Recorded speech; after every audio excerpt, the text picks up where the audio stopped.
Sejam muito bem-vindos a mais um episódio de Me Tira uma Dúvida do canal Doutor Inventário, o canal que traz tudo sobre inventários. Hoje nós vamos falar sobre uma dúvida muito comum. É possível dividir os bens de uma pessoa ainda em vida? Como fazer isso? Antes de começarmos, gostaria de pedir para vocês curtirem o vídeo, se inscreverem no canal e compartilharem com seus amigos e familiares.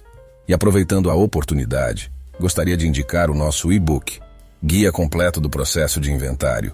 Tudo o que você precisa saber. O link para adquirir o e-book será deixado na descrição do vídeo. Para darmos início, faz-se necessário estabelecer um esclarecimento fundamental. O canal Doutor Inventário tem como propósito primordial oferecer conteúdo educativo e informativo.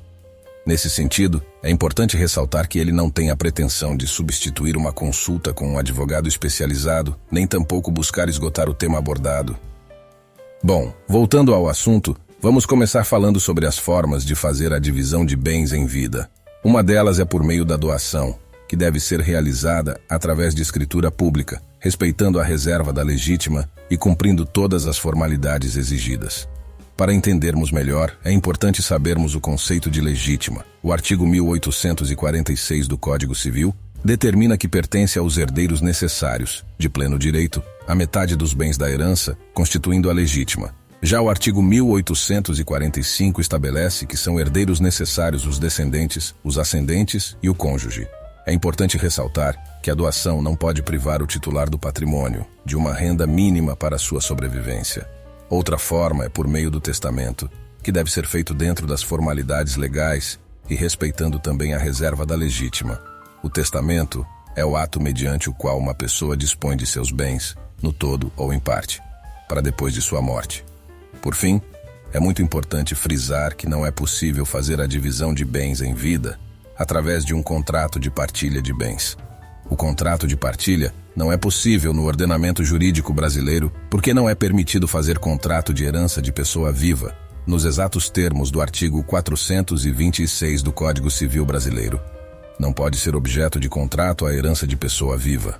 Ademais, a herança é um direito que só se adquire com a morte do titular, e por isso também não é possível fazer um contrato para transferir a propriedade dos bens enquanto a pessoa ainda está viva. É importante destacar que, independente do método escolhido para realizar a divisão de bens em vida, é fundamental contar com o auxílio de um advogado especializado em direito de sucessões e família, para garantir que tudo seja feito de forma legal e evitar problemas futuros. Isso porque as formas de partilha em vida não dispensam o processo de inventário. O inventário é o procedimento legal, judicial ou extrajudicial que notifica o falecimento de alguém e encerra as obrigações jurídicas assumidas pelo falecido, estabelecendo a segurança jurídica das relações.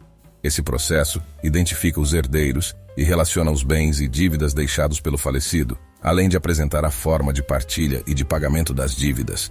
Feito esse processo, é preciso pagar os impostos e distribuir a herança entre os herdeiros. O inventário serve para regularizar a transferência registral dos bens do falecido para os herdeiros.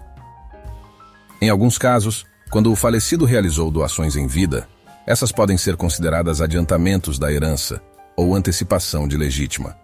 Desse modo, o valor das doações é colacionado aos autos do inventário, deduzindo a cota parte do herdeiro que recebeu a doação.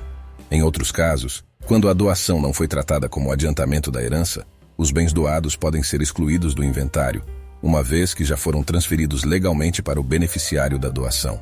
Os casos de testamentos também não substituem o inventário. O testamento não perfectibiliza a transferência dos bens testados aos herdeiros ou legatários. Na prática, será necessário fazer a ação de abertura e cumprimento de testamento para juntar a respectiva sentença no processo de inventário. E em todos os casos, sempre é preciso respeitar a reserva da legítima, que é uma parcela da herança que a lei estabelece que deva ser destinada, obrigatoriamente, aos herdeiros necessários, como já vimos. Caso a reserva da legítima não seja respeitada, os herdeiros necessários podem contestar o ato judicialmente. Por fim, é importante lembrar que a divisão de bens em vida pode gerar algumas discussões em relação à validade do ato adotado, principalmente se os beneficiários não forem herdeiros necessários. Em resumo, a divisão de bens em vida é possível, desde que respeitando a lei e observando as formalidades exigidas. Para fazer isso, é fundamental contar com o auxílio de um advogado especializado em direito de sucessões e família. Agradeço a audiência de vocês e espero ter sanado suas dúvidas. Não se esqueçam de curtir o vídeo, se inscreverem no canal e compartilharem com seus amigos e familiares. Até a próxima!